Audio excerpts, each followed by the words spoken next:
Hello and welcome to today's review. Today we're going to be looking at Takara Legends LG Repugnus. Now, generally, this guy's very solid. You know, he came out in January 2019 for about 7,000 yen. Converted for pounds back then, it was about 50 quid. It came with Grotesque, the figure just shown on screen. And, you know, generally back then, Deluxes were getting to around £20 or so. You know, we were kind of in the siege period, right? So if there were £20 or whatever, you know, that's cool and all. So you kind of get your money's worth, but you're paying a little bit more. And these were Takara Legends figures. So Takara Legends was Takara's way of getting out all of the Hasbro stuff from Thrilling 30 through to Titan's Return. And they were just kind of catching up on the tail end of things there. Repugnus was an Amazon exclusive in the West, while his packmate was an incredibly rare Hasbro Toy Shop release in 2017 or around then. And Grotesque sold out really fast, and even after limited stock went up on Toys R Us, you know, he was still a pain to get.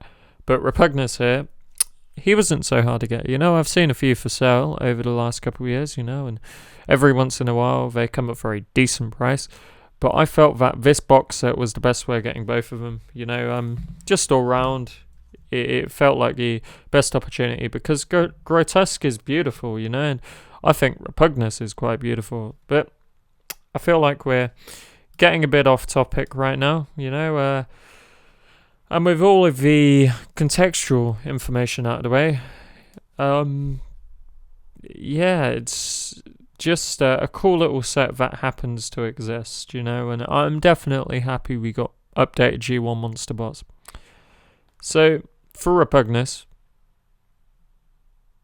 also beautiful box, right, but for Repugnus, he's beautiful, right, he's sporting a colour scheme that's very unique to him with a yellow, red and white just popping off. He's got brown accents all throughout. I absolutely love those. I say brown, but it's more maroon. And you know, though he shares the, like, I think the forearms are similar to those of his two retools, you know, Grotesque and a figure named Double Cross or Twinferno, depending on where you are. I believe Hasbro had called it Twinferno and Takara used his original name. But yeah, generally though, the aesthetic on this robot mode is brilliant, and even with all the shared parts, they all look quite good, you know, by comparison. And yeah, you know, it's cool stuff. And as you can see, the swords do plug into the back. There's nice painted detail all throughout the figure, you know. Turn around, there you got the swords. They're painted and cast in translucent green, which is definitely welcome. You have brown paint on the toe sections. You've got yellow paint on the shins. You've got grey paint around the forearm. You've got the translucent green bug head. Pincers are painted grey. On the chest, you've got those red kind of pectoral sections. You know, beautiful stuff. And as for some of these shared parts, like I was talking about, here we have the kind of forearm sections. You know, they're fairly similar. But yeah, eventually, while I was recording this, I did realise there were a couple less shared parts, you know. You could see on the lower leg, the Grotesque has a moulded part which is painted blue, whereas it's kind of just flush against the leg on Repugnus, no moulded sections. He's not got the tail pieces on the side of his legs either.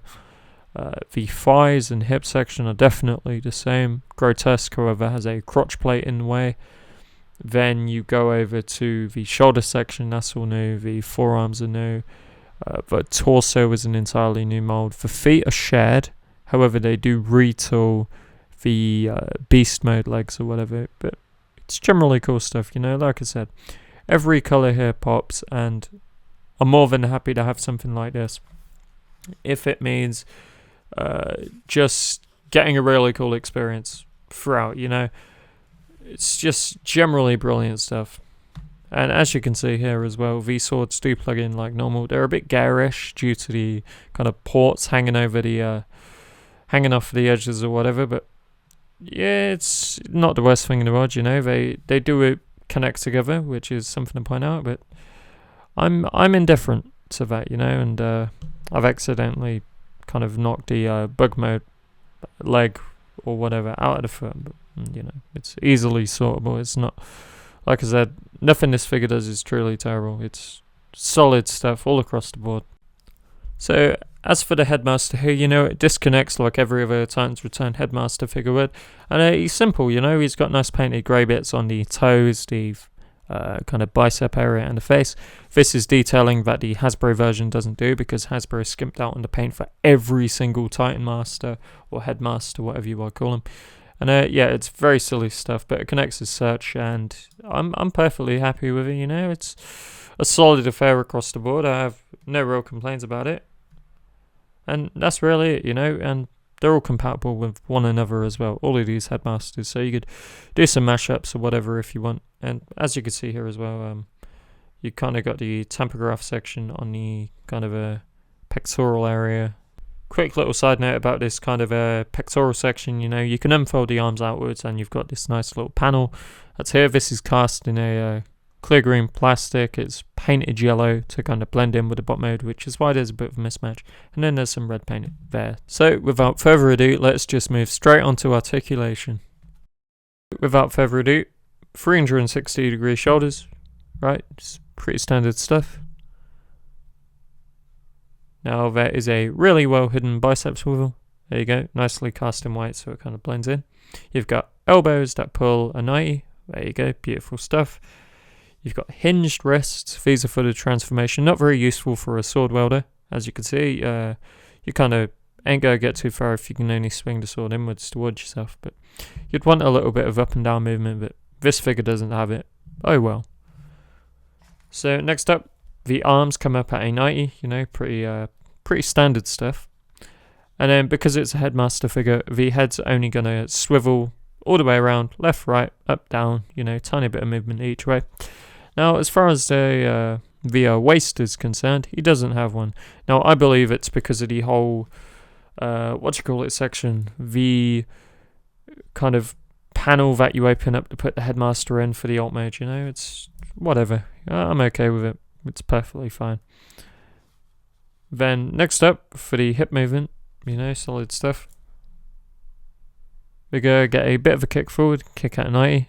And then due to how this is all molded, you get 90 backwards as well, which is perfectly fine. I have a really tight thigh swivel on my copy, but my Takara QC has always been really good. Moving down to the knee, let's just fiddle with the foot. Moving down to our knee, it's pretty good stuff, You're going to get a really deep bend. And then you've got the foot, that kind of hinges or swivels all the way around, hinges downwards. And then if you untap these little sections just above the foot, you do get a really big outwards pivot, but that doesn't count because you have to kind of untransform him. But yeah, solid stuff overall. So without further ado, let's just move straight onto our bot mode comparison. So for the bot mode size comparison on this guy, here we have Grotesque, Double Cross, Galvatron, Ralph, and Steve.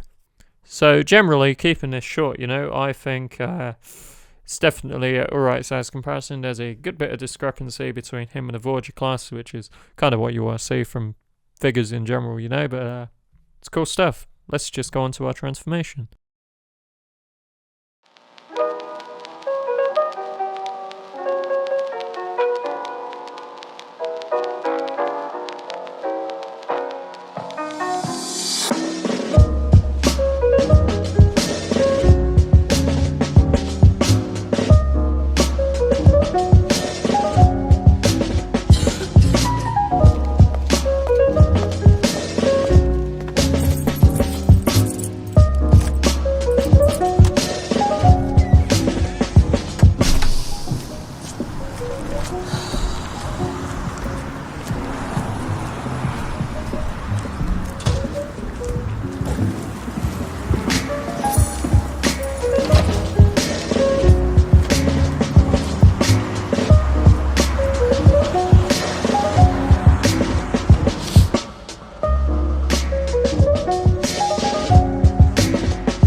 So for the alt mode on this thing, it's a weird Mantis monster, you know. None of the Monsterbots make sense, but it's cool.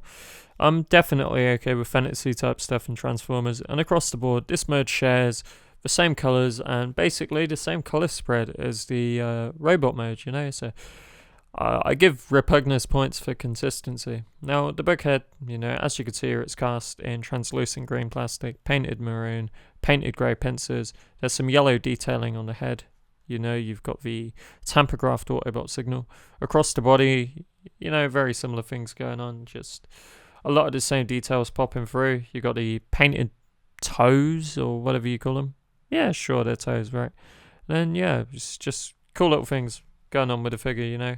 You move around the back, you can plug the sword on. Now, this is something I found really cool because these are different ports to the ones used for the robot mode, and I'm all for the extra engineering if it means actually making the experience funner. And you know, sod it, you know, if you could do it, do it.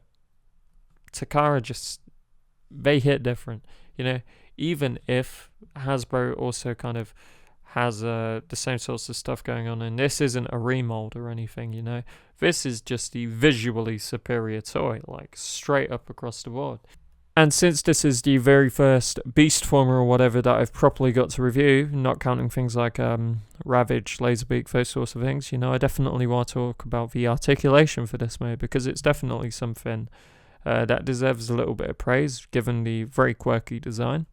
So generally, the bug mode articulation is solid, you know. As we're going to go over in a second, he's got arms that kind of move around. You know, they're only short little arms, not very humanoid-like or whatever, but he's a monster, so it doesn't matter. You know, the kind of elbow sections are ball-jointed, so they're going to give a good old spin round. There are hinge sections at the top of the arm, so those are going to go inwards. There you go, the little sickly claw bits or whatever, they also kind of move inwards. It's alright, you know, they're painted grey, cast in green. Something to praise, I guess. You know, the fact I painted those as well. Legs are going to kick really far forward, really far back. They're going to go outwards. You've got a really, really deep knee bend. And you've got a toe bend downwards. You know, generally awesome stuff. So how about we move on to our size comparison. So for the Opmo size comparison, here we have Grotesque, Double Cross, Ralph, Steve. Now, I don't want to be comparing him to cars and vehicles, because these are monsters where I don't care if they scale with them or not. The only thing that I care about is they look good together. And they do. They also look okay with the minifigures, and I should definitely get some photos of them with minifigures at some point. So from here, my final thoughts. You know, from here, my final thoughts are as follows. So he's very solid. I love both modes. However, I do acknowledge the pretty okay articulation for the time and how both swords are a bit ugly with the ports poking out.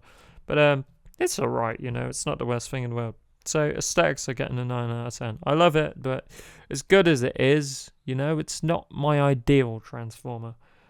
It is really cool though. Transformation's getting an 8 out of 10. You know, minus the legs taking quite a bit of force to get tabbed into the hips. Perfectly cool, you know.